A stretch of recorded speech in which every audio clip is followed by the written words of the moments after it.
میں کیسے جان سکتی ہوں؟ انہوں نے فوراً لا علمی کا اظہار کیا۔ میں نے ان دونوں کو ہمیشہ ایسا ہی دیکھا ہے۔ اب تو خیر عادت ہو چکی ہے، لیکن شادی کے ابتدائی سالوں میں بھی پریشان ہو جایا کرتی تھی۔ ایک دو دفعہ نور الہدیٰ سے پوچھا بھی تو کہنے لگے تمہارا وہم ہے۔ وہ شاید بتانا نہیں چاہتے، اس خیال سے میں نے کبھی زیادہ کریدا نہیں، اور اب تو مجھے بھی یہ اپنا وہم ہی لگتا ہے۔ تم خود غور کرو، نور الہدیٰ کا ان کے ساتھ رویہ اپنی جگہ، مگر وہ کبھی بھی بابا جان کی طرف سے غافل نہیں ہوئی اور مجھ سے ہمیشہ یہی کہا ہے کہ بابا جان میرے بچوں کے دادا ہیں اور ان کی اس حیثیت میں کبھی فرق نہیں آنا چاہیے۔ یوں بھی دونوں کے بیچ ناراضگی کی کوئی وجہ تو نظر نہیں آتی۔ پھر اس کے گال تپکتے ہوئے کہا، ان باتوں کو اتنا سیریسلی مت لیا کرو۔ آپ مجھ سے کچھ بات کرنے والی تھی، وہ سر چٹک کر بولی۔ ہاں آؤ تمہارے روم میں چل کر بات کرتے ہیں۔ تانیہ اپنی فائلز اٹھا کر ان کے ساتھ اٹھ کھڑی ہوئی۔ اپنے کمرے سے بریف کیس اٹھا کر دو دو سیڑھیاں اترتے ہوئے وہ لاؤنج میں آئے تو بجائے آگے بڑھنے کے رک گئے۔ بابا جان کی خراب طبیعت کا سن کر وہ پریشان ہو گئے تھے اور تفکر ان کے چہرے سے بھی نظر آ رہا تھا۔ کچھ پل ٹھہر کر وہ آہستہ آہستہ قدم اٹھاتے ان کے کمرے کے دروازے پر جا رکے اور دستک کے لیے ہاتھ اٹھایا۔ پھر پتہ نہیں کیا ہوا، انہوں نے اٹھتے ہوئے ہاتھ کی مٹھی بنا کر بھینچ لیا۔ اچانک ہی ان کے چہرے سے بے حسی جھلکنے لگی تھی، پھر وہ مڑے اور تیز قدموں سے چل کر باہر نکل گئے۔ تانیہ دونوں پیر اٹھائے بیڈ پر بیٹھی تھی اور مریم اس سے کچھ فاصلے پہ گہری سوچ میں ڈوبی تھی۔ تانیہ نے خود سے کچھ پوچھنا مناسب نہیں سمجھا تو چپ کر کے انہیں دیکھنے لگی۔ وہ ہمیشہ کی طرح ہی سلک کی ساڑی پہنے ہوئے تھیں۔ تانیہ نے کبھی بھی انہیں بہت زیادہ لمبے بالوں کے ساتھ نہیں دیکھا۔ اس وقت بھی ان کے لہردار بالوں کی اسٹیپ کٹنگ کمر کے خم سے کچھ اوپر ہی ختم ہو رہی تھی، جو کبھی سچ مچ ہی گہرے کالے رنگ کے ہوا کرتے تھے، مگر اب 48 برس کی عمر میں انہیں پابندی سے ڈائی کرانا پڑتا تھا۔ البتہ ان کی فگر پہ عمر کا کچھ خاص اثر نہیں پڑ سکا۔ سوچتے سوچتے اب اس کی ذہنی روح نور الہدیٰ کی طرف مڑ چکی تھی۔ اس نے اپنی عمر کی کئی لڑکیوں کو ان کی پرسنالٹی کو سراہتے سنا تھا۔ کن پٹیوں سے ان کے بال سفید ہو چکے تھے، جنہیں انہوں نے کبھی کلر کرنے کی ضرورت محسوس نہیں کی تھی۔ ان کے اٹھنے بیٹھنے، چلنے پھرنے اور بولنے میں بھی خود اعتمادی جھلکتی تھی۔ وہ متاثر کن شخصیت کے مالک تھے۔ ان دونوں لوگوں کے ساتھ دیکھ کر تانیہ کے دماغ میں ایک ہی بات آتی، میڈ فار ایچ ادر۔ ابھی بھی یہی سوچ کر اس کے ہونٹوں پہ مسکراہٹ آ گئی تھی، جسے فوراً ہی دباتے ہوئے اس نے مریم سے کہا، ماما مجھے بھی آفس بھی جانا ہے۔ ہاں مجھے یاد ہے، وہ بول کر پھر رکی، کچھ سوچا، پھر آخر اسے مخاطب کر ہی لیا۔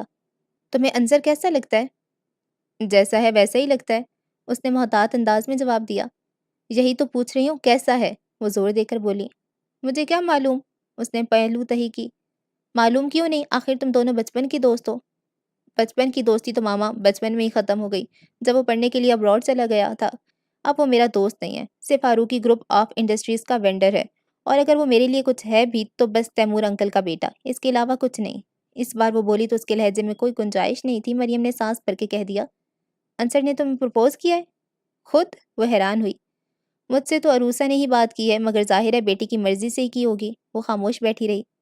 وہ باقاعدہ طور پر رشتہ لے کر آنے کی اجازت مانگ رہی ہیں۔ تمہارے پاپا کو بھی پرپوزل اچھا لگا اور دادا جان نے بھی اپروو کر دیا، مگر ظاہر ہے آخری فیصلہ تم کو ہی کرنا ہے، سوچ سمجھ کے جواب دینا۔ ماما لیکن، اس نے کچھ بولنا چاہا پر مریم نے بیچ میں ہی روک دیا۔ دیکھو اس بار کوئی ٹال مٹول نہیں چلے گی، جب تک تم پڑھ رہی تھی تب تک تو ٹھیک تھا، پر اب جو سال بھر سے تم بہانے بنا رہی ہو وہ میری سمجھ سے باہر ہیں۔ مجھے سمجھ نہیں آتا آخر تم شادی کے بارے میں کب سیریس ہوگی؟ ماما پلیز اس ذکر کو ابھی رہنے دے، اس نے کوشش کر کے بول ہی دیا، مگر انہوں نے جیسے سنا ہی نہیں۔ تمہیں کچھ انداز ہے تمہاری عمر کتنی ہو چکی ہے؟ ظاہر سی بات ہے یہ سوال اس سے جواب مانگنے کے لیے نہیں کیا گیا تھا۔ 24 سال، وہ بولی۔ اور جب میں 24 سال کی تھی تو تم میری گود میں تھی، وہ رک کر اس کی فک ہوتی شکل دیکھ کر بولی۔ میں نے پہلے بھی تم سے کہا ہے اور اب پھر کہہ رہی ہوں، اگر تمہاری اپنی کوئی چوائس ہے تو کھل کر کہہ دو، مجھے یا کسی بھی دوسرے شخص کو اعتراض نہیں ہوگا۔ اس کی آنکھوں میں ایک دم ہی شیان کا چہرہ ابھر آیا تو اس نے سختی سے پلکیں بند کی، پھر کھول کر انہیں دیکھا۔ اور اگر تمہاری کوئی چوائس نہیں ہے تو بیٹا میں کہوں گی تمہارے لیے انصر سے بہتر اور کوئی نہیں ہو سکتا۔ انہوں نے توقف کیا، پھر پیار سے اس کے بالوں پہ ہاتھ پھیرنے لگی۔ تانیہ یہ وقت جو اس پل تمہارے ہاتھ میں ہے بہت خوبصورت ہے، اسے نہ گماؤ۔ میں جاؤں؟ کچھ دیر بعد اس نے ہلکے سے پوچھا۔ ہاں جاؤ، انہوں نے اجازت دیتے ہوئے کہا۔ ان کے پاس سے اٹھ کر وہ دادا جان کے پاس آ گئی۔ تم گئی نہیں؟ خلاف معمول اس وقت اسے گھر میں دیکھ کر حیران ہوئے۔ بس جا رہی ہوں، پھر بیڈ پر ان کے برابر ٹک ہوئے بولی جہاں وہ نیم دراز تھے۔ اب آپ کی طبیعت کیسی ہے؟ تمہیں دیکھ کر ٹھیک ہو گئی، وہ کستن مسکرائی۔ اظہر فاروقی کچھ جھجکے پھر پوچھا، نور الہدیٰ بھی گھر پہ ہے؟ نہیں، وہ آفس جا چکے ہیں، آہستہ سے کہہ کر اس نے ان کا ہاتھ چوم کر کہا، آئی لو یو دادا جان۔ وہ جانتی تھی یہ الفاظ ان کی تکلیف کا نیم البدل نہیں ہو سکتے، پھر بھی وہ مسکرائے تو اسے حوصلہ ہوا۔ پھر انہیں اللہ حافظ کہہ کر وہ باہر پورچ میں آ گئی۔ اپنی کار ریورس کر رہی تھی کہ ڈاکٹر سراج بیک ویو مرر میں گیٹ سے اندر آتے دکھائی دیے۔ وہ گاڑی میں بیٹھے بیٹھے ہی کھڑکی سے سر نکال کر بولی، ڈاکٹر صاحب آپ اس وقت؟ ویسے ٹھیک وقت پر آئے ہیں، آج دادا جان کی طبیعت کچھ ٹھیک نہیں۔ وہ کھڑکی کے پاس آ کر جھکتے ہوئے بولی، ہر منگل کو مجھے کرنل صاحب کے چیک اپ کے لیے ہی آنا ہوتا ہے، اور آج بھی میں شام کو آنے ہی والا تھا، پر فاروقی صاحب کا فون آیا کہ کرنل صاحب کی طبیعت ناساز ہے تو میں صبح آ گیا۔ آپ کو پاپا نے فون کیا ہے؟ وہ خوشگوار حیرت سے بولی۔ ہاں۔ اچھا، وہ ہنسی۔ یہ بات دادا جان کو ضرور بتائیے گا۔ بتا دوں گا، وہ ناسمجھی سے بولے، اور تانیہ انہیں حیران چھوڑ کر اپنی کال نکال کر لے گئی۔ دن ہفتوں میں اور ہفتے مہینوں میں کتنی تیزی سے بدلتے جا رہے ہیں۔ یوں ہی کیلنڈر کو دیکھتے ہوئے تانیہ کو احساس ہوا کہ شایان کو سکھر گئے 2 مہینے سے زیادہ ہو چکے تھے، اور اس تمام عرصے میں شایان کی صورت دیکھنا تو دور، اس نے شایان کی آواز تک نہیں سنی تھی۔ حالانکہ اس کا بہت دل چاہا کم از کم ایک بار تو اسے فون کر لے، مگر اس نے سختی سے خود کو روک لیا۔ وہ اتنی ارزاں بھی نہیں تھی۔ انٹرکام کی بیپ پہ اس کا دھیان بٹا تھا۔ ہیلو، انٹرکام کا بٹن پریس کرتی ہوئی اس نے کہا، میڈم مس فائزہ آپ سے ملنا چاہتی ہیں۔ ہاں اندر بھیجو اور چائے پی۔ فائزہ کے نام پہ وہ سیدھی ہو کر بیٹھ گئی۔ تانیہ حیران ہو کر فائزہ کی یوں آفس آنے کی وجہ سوچنے لگی۔ چند لمحوں بعد فائزہ ایک دم سے اس کے آفس کا دروازہ کھول کر اندر آئی اور آتی بولی، شایان کے فادر کو ہارٹ اٹیک ہوا ہے۔ تانیہ کتنی ہی دیر کچھ بول نہ سکی، پھر کوشش کر کے اس نے خود کو ہلنے پہ آمادہ کیا۔ وہ ٹھیک ہے؟ سمجھو جان بچی ہے۔ فائزہ خود بھی پریشان نظر آ رہی تھی۔ یہ بھی بڑی بات ہے، تانیہ نے اسے دلاسا دینے کو کہا، پھر پوچھا، اب ان کی کنڈیشن کیسی ہے؟ ابھی تو سب انہیں روم میں شفٹ کر دیا گیا ہے، پرسوں رات سے تو آئی سی یو میں تھے۔ تانیہ کو خیال آیا کہ وہ جب سے آئی ہے کھڑی ہے۔ اچھا بیٹھ تو جاؤ۔ نہیں، وہ اسی طرح کھڑی رہی۔ میں ہاسپٹل جا رہی ہوں، راستے میں تمہارا آفس آیا تو سوچا تمہیں اطلاع کر دوں۔ میں بھی چلتی ہوں تمہارے ساتھ، تانیہ نے جلدی سے کہا، پھر انٹرکام پہ طارق صاحب کو بیٹھنے کا کہہ کر اپنے سامنے کھلی فائلیں سمیٹنے لگی۔ Yes madam. ذرا دیر میں ایک ادھیڑ عمر صاحب آفس میں تھے۔ طارق صاحب یہ فائل میں نے دیکھ لی ہے، جیسے ہی پاپا فیکٹری سے آئیں سائن کروا لیجیے گا، اور یہ کوٹیشن سپریم کورٹ کارپوریشن کو آج ہی فیکس ہو جانی چاہیے، اور اگر پاپا میرا پوچھے تو کہہ دیجیے گا ضروری کام سے گئی ہوں، 1 ڈیڑھ گھنٹہ میں آ جاؤں گی۔ جلدی جلدی بولتے ہوئے اس نے 2 فائلیں ان کو پکڑائیں، پھر بیگ کا اسٹریپ کندھے پہ ڈال کر موبائل اور چابیاں اٹھاتی فائزہ کو اپنے پیچھے آنے کا اشارہ کرتی آفس سے نکل گئی۔ فائزہ کے بیٹھتی اس نے گاڑی آگے بڑھا دی۔ کون سے اسپتال میں ہے؟ آغا خان۔ سڑک پہ آتے ہی تانیہ نے پوچھا تھا، اور فائزہ کے جواب پہ وہ خاموشی سے ڈرائیو کرنے لگی، مگر کچھ یاد آنے پہ پوچھا، شایان کو پتہ ہے؟ انکل کو ہارٹ اٹیک ہفتہ کی رات کو ہوا تھا، اور شان ہر ویکنڈ پہ کراچی آتا ہے۔ انکل کو ہاسپٹل بھی وہی لے کر گیا تھا۔ تانیہ نے حیرت سے اسے دیکھا۔ شایان ہر ویکنڈ پہ کراچی آتا ہے؟ ہاں، فائزہ نے اس کے لہجے پہ دھیان دیے بغیر کہا۔ بہت پریشان ہے بیچارہ، مجھے تو ڈر ہے کہیں خود بیمار نہ پڑ جائے۔ انکل سے محبت بھی تو بہت کرتا ہے، پرسوں رات سے ہسپتال میں ہے، ایک پل کے لیے نہیں سویا، نہ کھانے پینے کا کوئی ہوش ہے۔ وہ شایان کا احوال کیا سنتی؟ ابھی تک اس کی حیرت ہی ختم نہیں ہوئی تھی۔ فائزہ ذرا دیر کو خاموش ہوئی تو اس نے پھر پوچھا، فائزہ کیا واقعی شایان ہر ویکنڈ پہ کراچی آتا ہے؟ ہاں بابا، ہر ویکنڈ پہ۔ وہ تانیہ کی بار بار کی تکرار سے الجھ گئی تھی۔ اگر کوئی ضروری کام ہو تو اور بات ہے، ورنہ وہ اپنی روٹین نہیں بدلتا۔ کمال ہے، وہ ونڈ اسکرین کے پار دیکھ کر بولی۔ فائزہ کو ایک دم خیال آیا اور تیزی سے اس کی طرف مڑ کر بولی، کیا وہ تم سے نہیں ملتا؟ تانیہ نے تلخ سی مسکراہٹ کے ساتھ نفی میں سر ہلا دیا۔ فون تو کرتا ہوگا۔ اس بار تانیہ نے کوئی جواب ہی نہیں دیا۔ فائزہ چپ سی ہو گئی۔ واہ شایان صاحب، پاس تھے تو جلاتے تھے، دور گئے تو راکھ کر ڈالا۔ اس پر کیا شان بے نیازی ہے کہ مڑ کر خبر تک نہ لی؟ مگر کیا میرے رت جگے اتنے ہی بے اثر تھے کہ تمہاری نیند نہ اڑا سکے؟ اس کی آنکھوں میں چبھن بڑھنے لگی تو اس نے ڈیش بورڈ پہ رکھے سن گلاسز اٹھا کر آنکھوں پہ چڑھا لیے۔ چوٹ تو لگ چکی، اب زخم دکھانے کا کیا فائدہ؟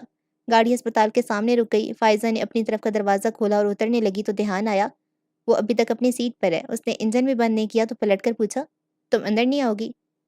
تم چلو، میں تھوڑی دیر تک آتی ہوں، وہ بدستور سامنے دیکھتی ہوئے بولی، اور فائزہ کے اترتے ہی وہ زناٹے سے گاڑی بھگا لے گئی۔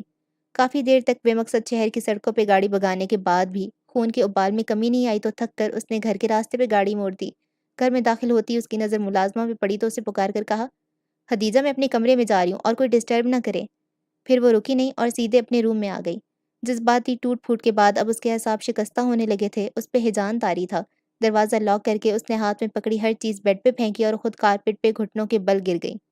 ہولے ہولے لرزتے ہوئے خود کلامی کر رہی تھی، میرے اعتبار توڑنے کی تمہارے پاس کوئی وجہ نہیں تھی شایان۔ اگر کوئی وجہ ہوتی تو تم مجھ سے لڑتے، مجھے الزام دیتے، مگر تم تو بنا کچھ کہے ہی پلٹ گئی، لفظوں کا آزار دے جاتے۔ میں کب تک تمہاری خاموشی سنوں؟ کچھ تو بولا ہوتا شایان، میں سمجھا لیتی خود کو کہ تم نے دھوکا دیا ہے، مگر اب میں کیا کروں؟ خود کو کیسے سمجھاؤں؟ اب اس کی آواز بلند ہوتی جا رہی تھی۔ درد سے پھٹتے اپنے سر کو دونوں ہاتھوں سے پکڑے اس کا گلا رند گیا تھا۔ قصور تمہارا نہیں، غلطی میری ہے۔ میں نے کیوں تم پہ اعتبار کیا؟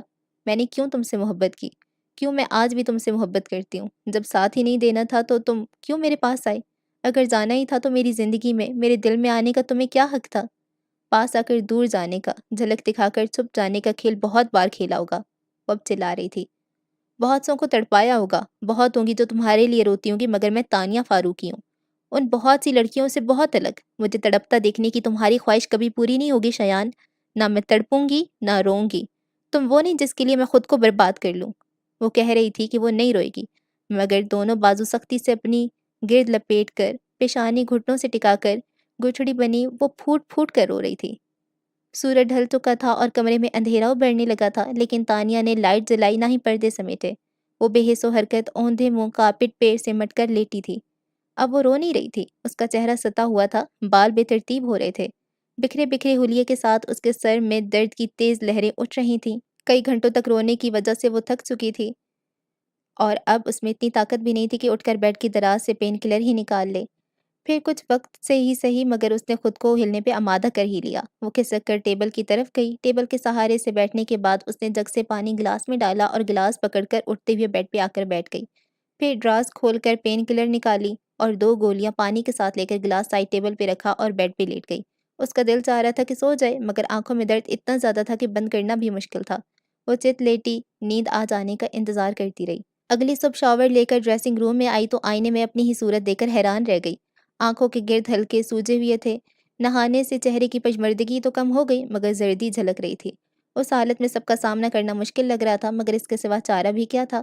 گیلے بالوں کو ڈرائر سے خشک کر کے وہ ڈرائنگ روم میں ہی آ گئی۔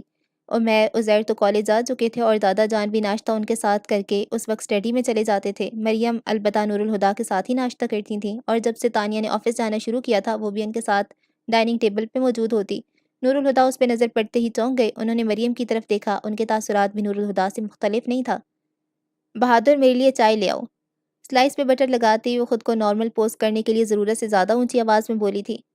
تمہیں کیا ہوا ہے؟ مریم اس کے پوز کرنے سے ذرا بھی مطمئن نہیں ہوئی تھی۔ تانیہ کو بھی اندازہ تھا کہ کچھ بھی نہیں سے کام نہیں چلے گا۔ اس نے چائے کا کپ اٹھایا جسے ابھی ابھی بہادر چھوڑ گیا تھا اور سیب لے کر بولی، اب تو ٹھیک ہوں، مگر طبیعت خراب ہو گئی تھی، اس لیے آفس سے جلدی اٹھنا پڑا۔ پھر جو ٹیبلٹ لے کر سوئی ہوں تو 1 گھنٹہ پہلے ہی آنکھ کھلی ہے۔ اس نے غیر محسوس انداز میں کل سارا دن کمرہ نشین رہنے کی بھی وضاحت کر دی۔ مجھے ابھی بھی تم ٹھیک نہیں لگ رہی ہو، تمہیں ڈاکٹر کے پاس جانا چاہیے۔ جی ماما، وہ ان کی تاکید کے جواب میں بولی۔ مریم تو قدرے مطمئن ہو کر ناشتہ کرنے لگی، مگر نور الہدا مستقل اسے دیکھ رہے تھے۔ حالانکہ انہوں نے کوئی سوال نہیں کیا تھا، مگر ان کا اس طرح دیکھنا تانیہ کو پریشان کر رہا تھا۔ پھر بھی وہ آرام سے ناشتہ کرتی رہی۔ آخر انہوں نے تانیہ پر سے نگاہ ہٹا لی۔ میرا خیال ہے آج تم آفس مت جاؤ، گھر پہ ہی رہ کر آرام کرو۔ میں بھی یہی سوچ رہی ہوں، اس نے کپ میں جھانکتے ہوئے کہا۔ نور الہدا اپنی جگہ سے اٹھے اور اس کے پاس آ کر اس کا چہرہ اپنے ہاتھوں میں لے کر اپنی طرف کیا۔ تمہیں تکلیف میں دیکھ کر مجھے بہت تکلیف ہوتی ہے، مگر اس وقت تکلیف اور بھی زیادہ ہوگی جب تم اپنی تکلیف مجھ سے چھپاؤ گی۔ تانیہ کو ان کے چہرے پہ وہی کھویا ہوا سا تاثر نظر آیا جو اکثر تانیہ کو دیکھتے ہوئے ابھر آتا تھا۔ وہ جھکے اور اس کے ماتھے کو چوم لیا۔ ان کی چوڑی پشت کو دیکھتے ہوئے تانیہ حیران ہو رہی تھی۔ نہ اس نے کچھ کہا، نہ پاپا نے کچھ پوچھا۔ انہیں پھر کیسے شک ہوا کہ وہ کچھ چھپا رہی ہے؟ پھر وہ اٹھ کر اپنے کمرے میں آ گئی، اور جب یقین ہو گیا کہ نور الہدا چلے گئے ہیں تو لاؤنج میں آ کر وقت گزاری کے لیے ٹی وی آن کر کے بیٹھ گئی۔ مریم کہیں جانے کی تیاری میں لاؤنج سے ہو کر گزری۔ تانیہ نے دور سے ہی انہیں بائے کہا۔ مسکرا کر اس کی طرف دیکھتے ہوئے انہوں نے دروازہ کھولا۔ پھر کچھ سوچتی نظروں سے گلاس وال کی دوسری طرف تانیہ کو دیکھ کر انہوں نے دروازہ بند کیا اور لاؤنج میں آ گئی۔ کچھ خاص پروگرام دیکھ رہی ہو؟ نہیں، فوراً سیدھے ہو کر اس نے ٹی وی کی آواز کم کر دی۔ تم سے بات کرنا چاہ رہی تھی، وہ صوفے پر اس کے ساتھ بیٹھتی بولی۔ کہیں؟ وہ ہمتن گوش ہوئی۔ بات تو کوئی نئی نہیں ہے، پر عروسہ کا اصرار بڑھتا جا رہا ہے، حالانکہ میں بہت واضح انداز میں اسے کہہ چکی ہوں کہ تم ابھی شادی کے لیے تیار نہیں ہو، مگر وہ کہتی ہے شادی نہ صحیح منگنی تو کی جا سکتی ہے۔ اور سچ پوچھو تو مجھے بھی اس کی بات پسند آئی۔ فی الحال منگنی کر دیتے ہیں، پھر جب تم ذمہ داری اٹھانے کو تیار ہو جاؤ تو شادی کر دیں گے۔ اور کیا پتہ ایک بار انصر کے ساتھ رشتے میں بند کر شادی کا فیصلہ تمہارے لیے زیادہ آسان ہو جائے۔ پھر اسے چپ دیکھ کر بولی، چپ کیوں ہو؟ کچھ تو بولو۔ کیا بولوں ماما؟